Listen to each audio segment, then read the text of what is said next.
All right, y'all. So I'm going to start it off with just a little monologue that I thought of earlier. So here we go.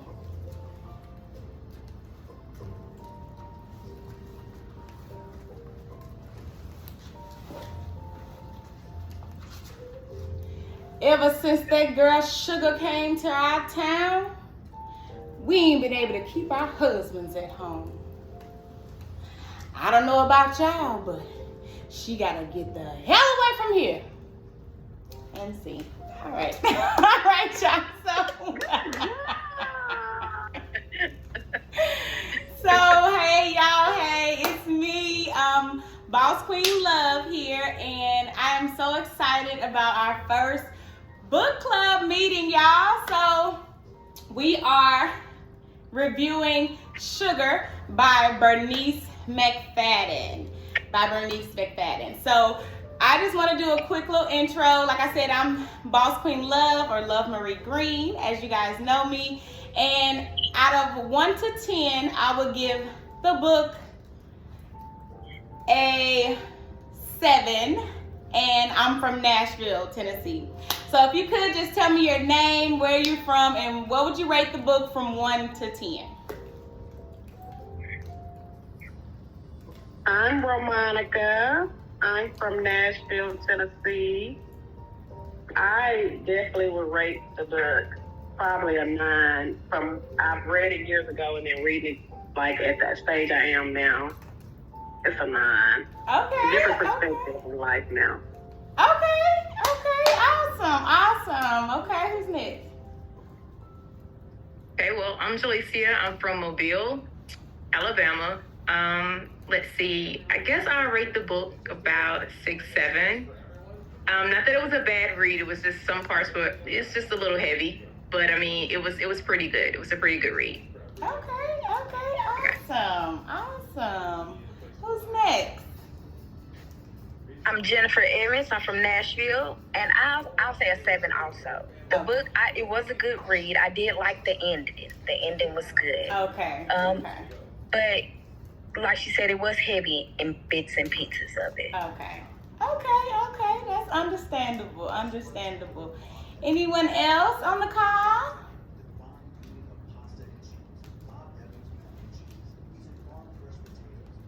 Okay, I don't think there's anyone else on the call right now, but if anyone else comes on the call, just introduce yourself. Let me know you're here. Okay, so we all know a little bit about the book. Sugar Lacey arrives in Bigelow, Arkansas, and to the women of the town, she seems as if a storm blew in. So at the beginning of the book, though, Sugar opens up with the murder of Jude Taylor. Why do you think the author chose to open with this graphic and horrific scene? Anyone?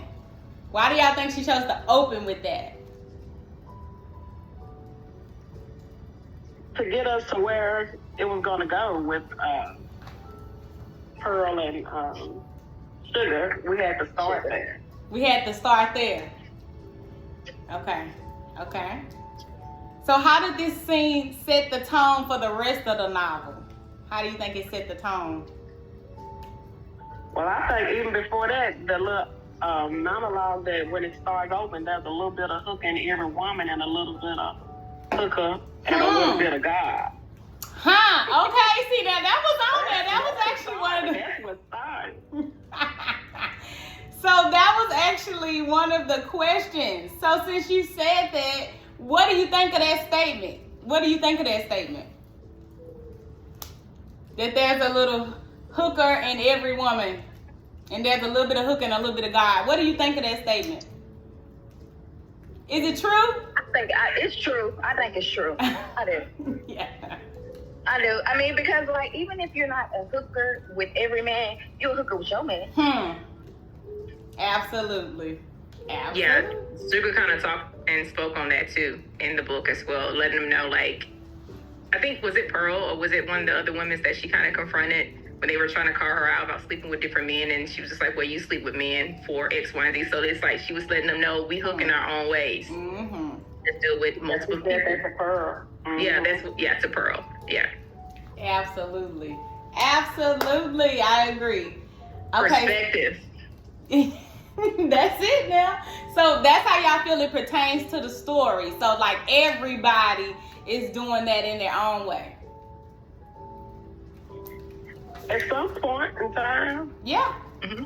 Yeah, I agree. Okay, so when Pearl first sees Sugar, she is struck by the familiarity of her face because it reminds her of Jude. Pearl also called Sugar by Jude's name on several occasions. What draws Pearl to Sugar besides her physical resemblance? That was a spiritual connection, I think. That was connecting them before she even got to, we ain't gonna get into the part. Yeah, I feel like she needed a mother, and she was a mother for her. That's what pulled her in. Yeah, I agree. She needed a mother, and so are you saying then that Pearl needed her as a daughter figure, or did she just need her like to be the spice in her life? Maybe a little bit of both. I think they both had a void that needed to be filled, and they did it for one another. Okay. Awesome. Okay. So yeah, I agree with that. Okay, so you agree with that in regards to how their relationship worked and how they what they gained from each other. So what do you think they gained from each other? Like, as far as Sugar, she wasn't even, in tap with her emotions and feelings, like, to just even feel and care about anybody else. True. She was able to tap into some feelings that she had buried. Just having the type of person Pearl was in her life. Awesome. Very good. But Pearl needed how should I say it?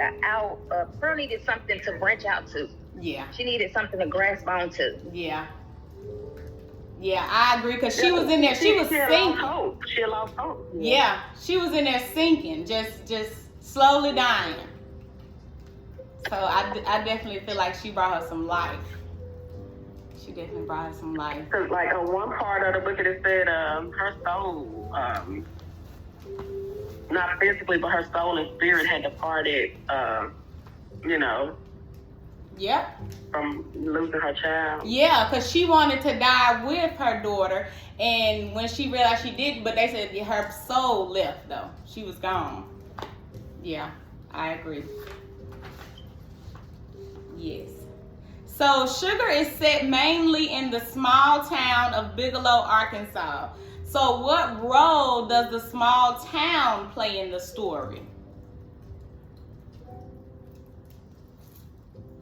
So they blew up like they called it a storm coming in, honey. You know how small Man! town is, honey. This lady with these heels on, blonde wig, a small town blow up and stuff sometimes. They said it was a storm. Baby. Somebody's knees was hurting and everything. Knees was hurting, back was aching, wind was blowing. They just knew it was going to be a storm.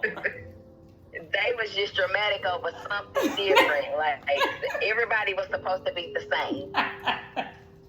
Yes, very much so. For real. When she came walking down there in them red high heels and that leopard and that blonde and them red lips.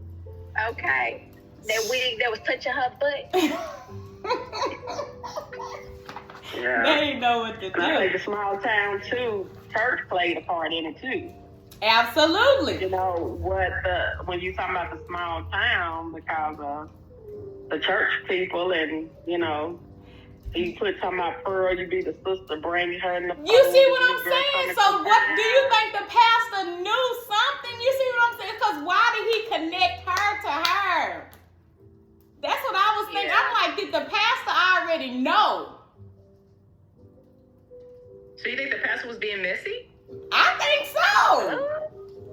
No, I don't think he was being I think his intentions were good, because he wanted her to bring her to church, but see, he got involved with her in ways he shouldn't have. But why did he choose Pearl? Why did he choose Pearl and said, you be basically the guiding light to bring her into the community, bring her into the church? I'm like, and that just happened to be her husband's daughter. I don't think he knew that part. Yeah, I don't think he knew that part. He told her somebody's aunt was somebody's niece, right? I'm like, he knew something. He said so-and-so's niece is coming to town. I want you to da-da-da-da-da. But I don't think he connected that with Joe. Okay. I don't know. He probably knew what was going on in the family and with her and how she left and how even her mother gave her away and she's back into town. But I don't know if he connected Joe to her. Okay. And the fact that he wanted her to like bring her into the church, he wouldn't have said that if he was going to lay with her. Or like, would he? I think he was looking for this. Or would he? Yeah, because I don't think she swindled none of them men. I don't think she just walked in there and was like, hey, I'm the whore of the town. Everybody got to sleep with me. So he had his eye on her at some point in time. Let Shirley tell it she swindled all them men. Right, Shirley. I'm Shirley's friend. Shirley was just a hater. Huh? But you see that when Pearl shut her up, like we all got some secrets and stuff. Shirley secret was it was deep. Yeah. Shirley had her own stuff to go. That's what we got to remember too. That's why I said reading it a second time, like years later or whatever. Like he's saying, like we got to be them throwing them stones, so we forget so easily about the things that we got secret. Yeah, and we living in a glass house. We forget. Yeah, I agree. So we're talking about Shirley. Yeah, she was so quick to throw out everything or whatever, forgetting, and we ain't old. This group here ain't just old, but even from like with nieces and nephews or whatever, as if we ain't never had nothing, even for our age generation, to the younger generation, calling them out on stuff, and that's what Shirley forgetting about her own stuff. Yeah, absolutely. I agree. You better get something to eat. I agree. You got to sweep around your own front door. Okay, so at one point in the story, the author writes, knowing each other's past helped both Pearl and Sugar. Secret pains, now told, bonded the women together tighter than anything else in the world. Why do Pearl and Sugar choose to confide in one another when neither one of them has ever done that with anyone else?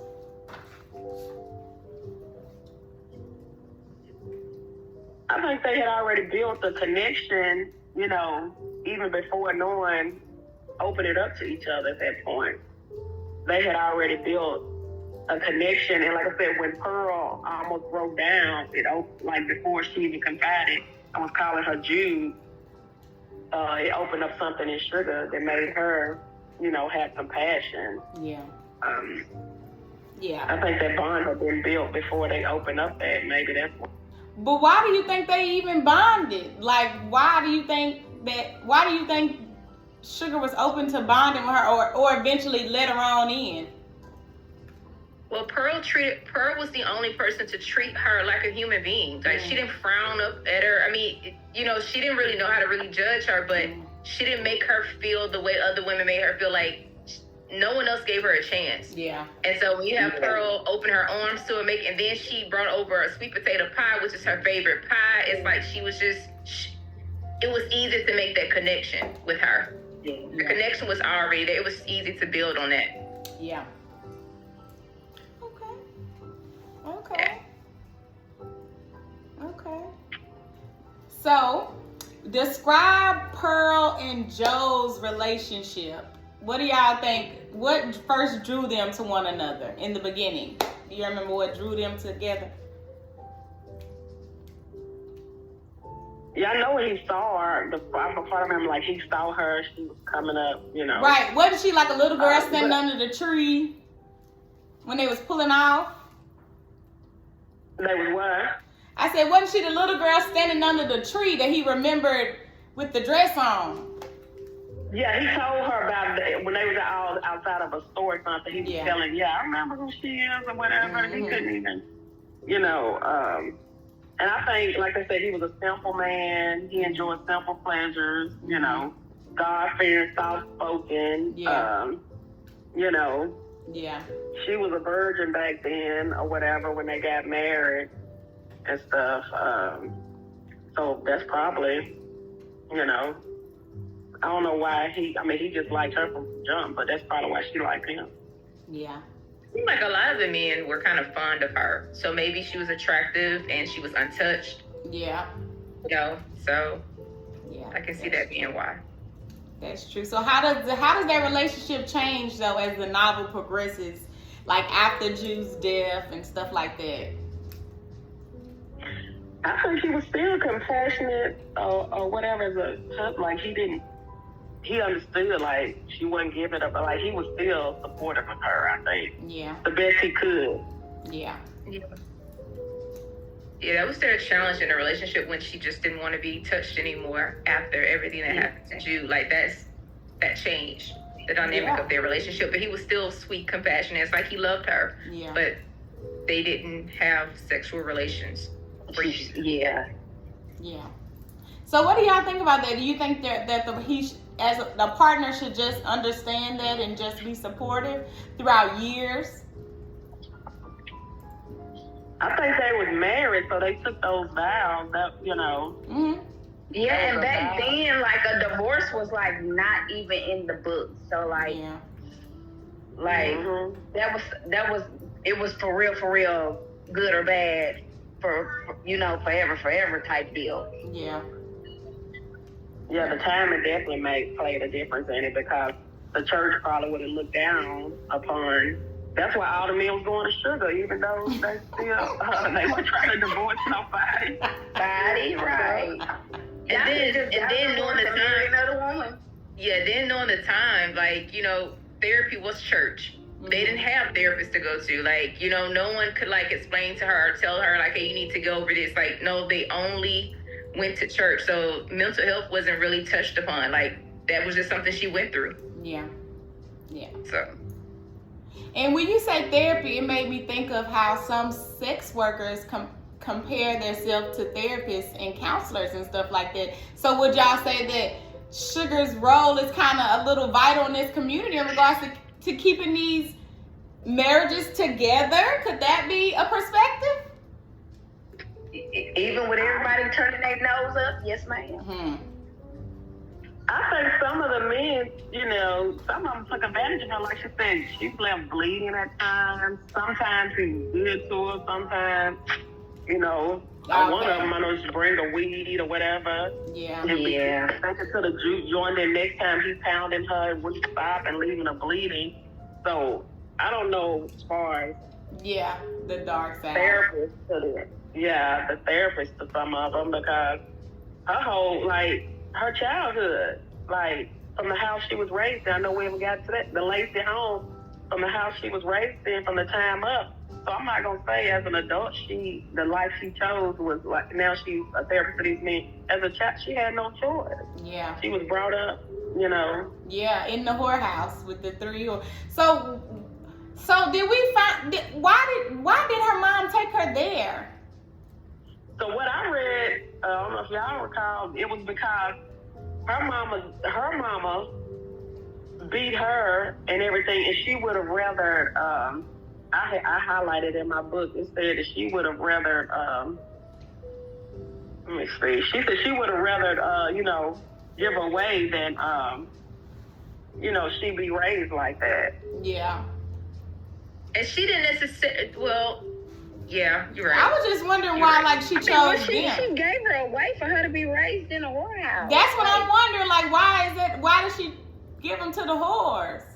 Or if you was gonna give her away, you should have gave her away to a church or a fire station or something. You gave her to a whorehouse and you was afraid of sitting around and beating her? Yeah, that's my confusion. It said, when she came back to the Lace house the 4 years after she left and found out her mama was dead. It said they didn't tell Sugar though, but she said they didn't want to tell Sugar the madness that her mama, Bernice, endured under the roof of her mama, Cecil Brown, Mm-hmm. The emotional and physical battery she lived with up until the day after she left Short Junction. The truth was that she ran scared that she would go mad and abuse her child like her mother abused her. Mm. She'd rather abandon her child and put her through that hell. Mm. So she just left her.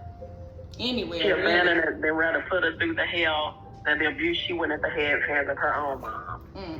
And that shows again generational. Yeah, it's generational curses, but it's also like she tried though by saying like I don't want to be, I don't want to hurt my child, but she gave it to anybody. But I guess her intentions weren't the worst, maybe. But you gotta realize, y'all gotta remember when she got the house was initially a whorehouse. Y'all don't remember? Right, yeah, because it's like the mother just gave it to the daughters. So it's like the mother went off to live her own life with her man and told her kids, you raise sugar. Exactly. And they didn't know how else to survive. They didn't know how to provide for her. So it's like they came into that lifestyle because they were trying to figure it out. It wasn't intentional. Yeah. Like kids raised that child. And yeah, you got to remember, because one of the sisters ended up being with a man, and he the one brought into that prostitution into the house as a way to do it. Yeah, it wasn't her mama, Lacey. Sugar Mama didn't leave her. It wasn't initially a whorehouse. If y'all remember that. So true. The man that she got with turned into a whorehouse, and it was a lucrative business. So let's keep this thing going, type thing. Yeah, and of course, that's all they had already been used to at that point, Yeah. But yeah, that's how I came there. But yeah, she wasn't a loser. Like when my mama abandoned her, it wasn't a whorehouse. Gotcha.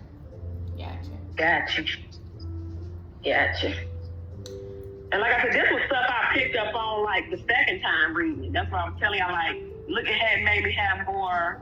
Yeah, I gotta read it again too.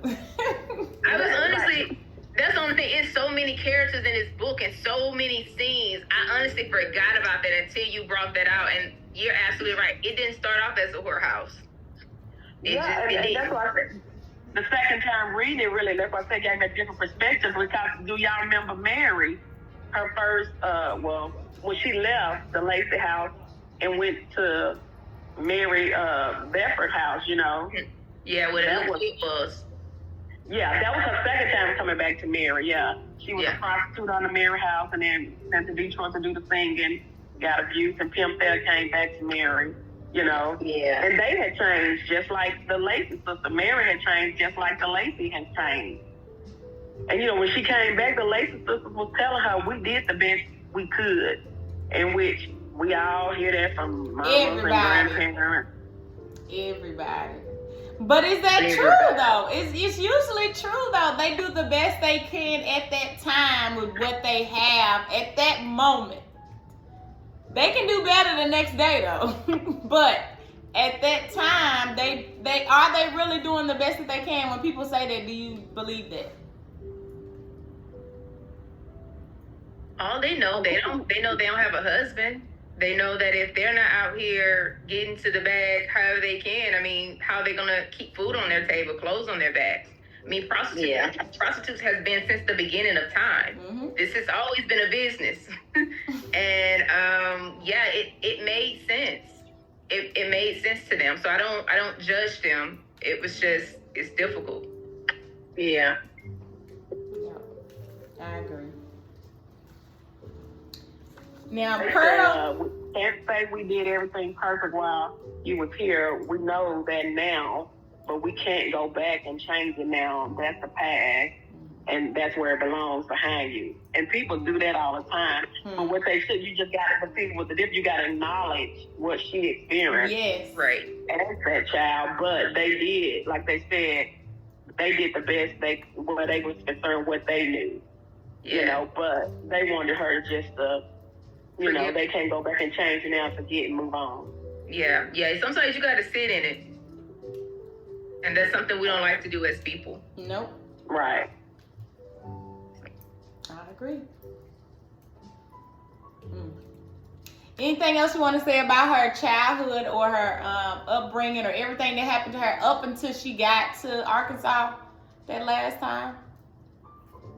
And I think you gotta, it still goes on today, even though this was a 1940 thing, about the music industry. You see, she went to Detroit to try to, Mary to connect with that man, the white man, I think it was, or whatever. Yeah, he wanted her to give him head or whatever it was, And it still happens in the music industry with men manipulating you know, trying to, the sexuality part of women. Yeah. You know, she was just trying to get her music career going, you know, so she could sing. And with her sexuality, still plays a part in trying to get ahead in the music industry, too, today. Absolutely. They very over-sexualized, like you said, and they definitely take advantage of them. And then, like, nowadays, it ain't just the women. They want the men, too. They want everybody now sexualized. They want to take. For real. Yeah, that was a pure example of that. And that's what happens sometimes in life, too, that cause people to have those setbacks. She tried to change her life, try to do different things, and then you feel like, okay, well, here I go. I get bumped down again, or I get presented with the same lifestyle again, so I guess this is just my destiny. This is just what I'm supposed to do then. I guess this is my life. Yeah. That was, she was really trying to, thought she was going to start fresh, and and it's you. Instead of settle back. Yeah. Back.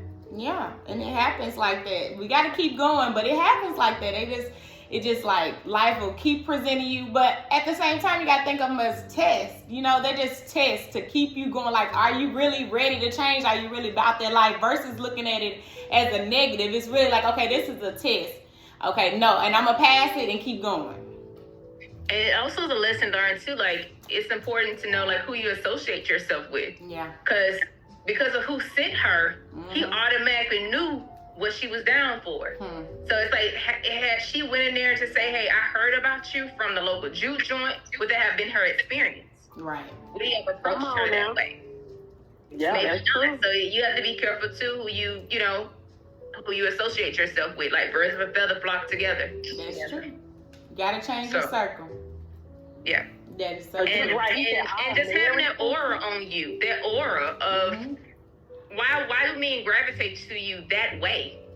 Like, and it's not to judge her, but it's like, it's something you're putting off to make every man you come across step to you that way. Oh yeah, it's definitely it's self-reflection too. Ownership from Sugar too.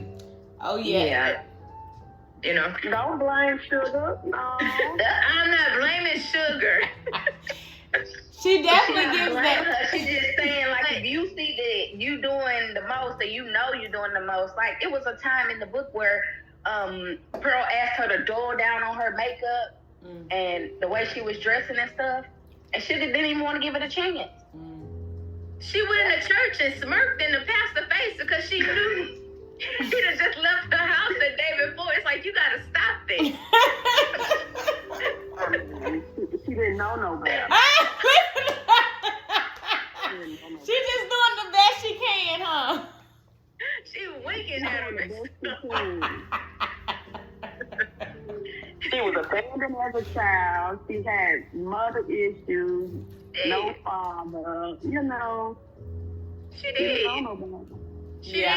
She did. But I do believe in self-accountability, but doing this time based on a time frame, Sugar can't be blamed. Well, Sugar's not blamed.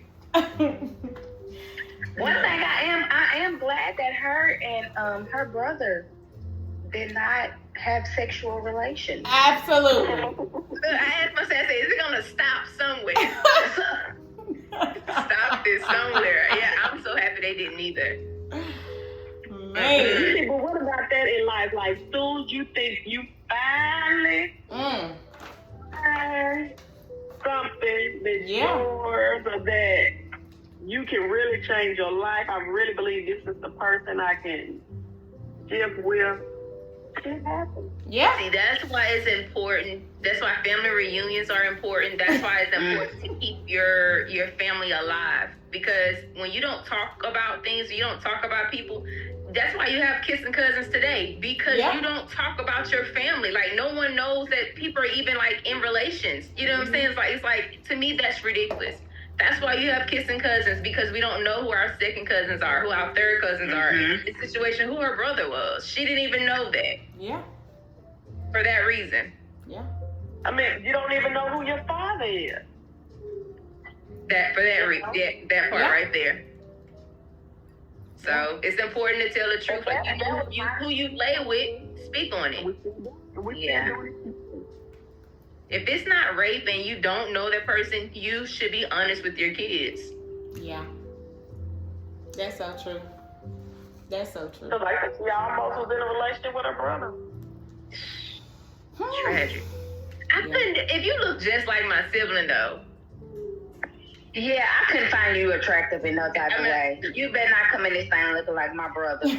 We're gonna be brothers and sisters on the back end. Right. To me, I would automatically say On the back end.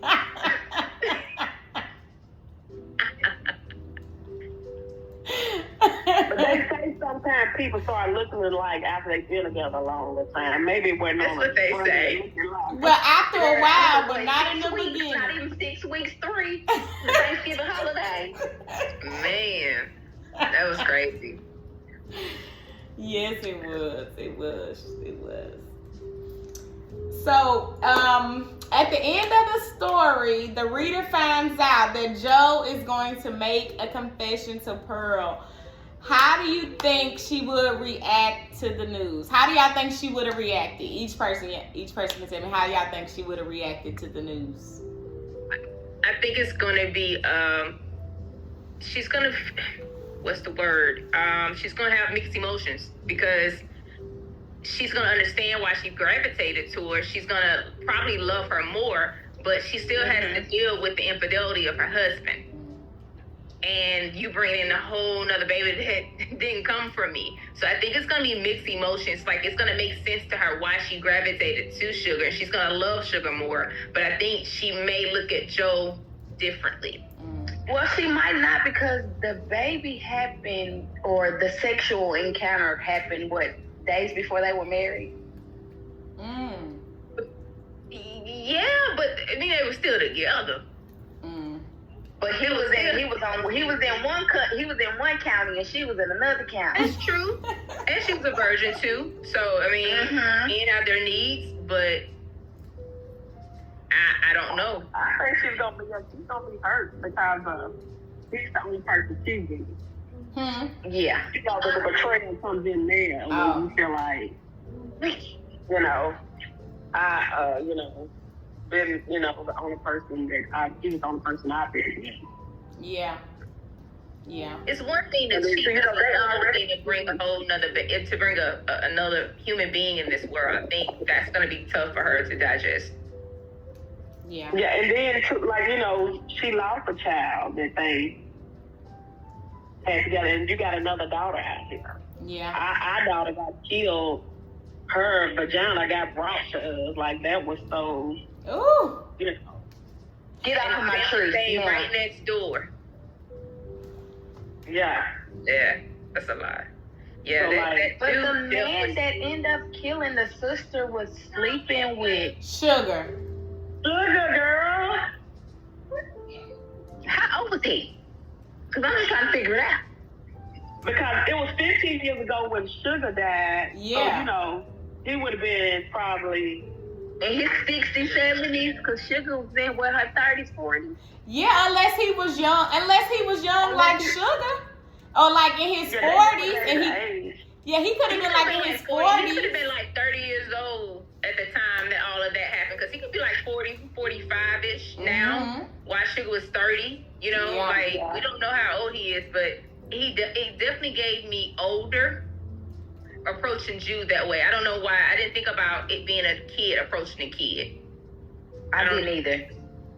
That was so he could be more. And it was a trip. When Pearl first met him, when he took them to the club, she saw blood dripping, from his head. She couldn't even look at him. Yeah.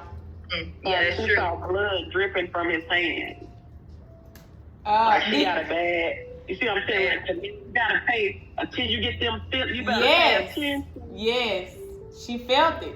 Her sister. Bad about him, I can't even, especially his long white hands. I see blood dripping from his hands. That day his long, what color hands? They was white. I think light shit, white or something. Yeah, he's mixed. He was mixed, yeah. When they went to that club, what was that? The book, something the juke joint that they went to. Yeah, the juke joint. Oh yeah, here you go. Where is it? Okay, yeah. I remember that part. That juke. It was something about his hand, blood dripping. Yeah. Oh, yeah, because when she looked at his, the Memphis Roll, that's what they said. Yeah, that's what it is. And the Oh man, hold on, I'm about to set another one.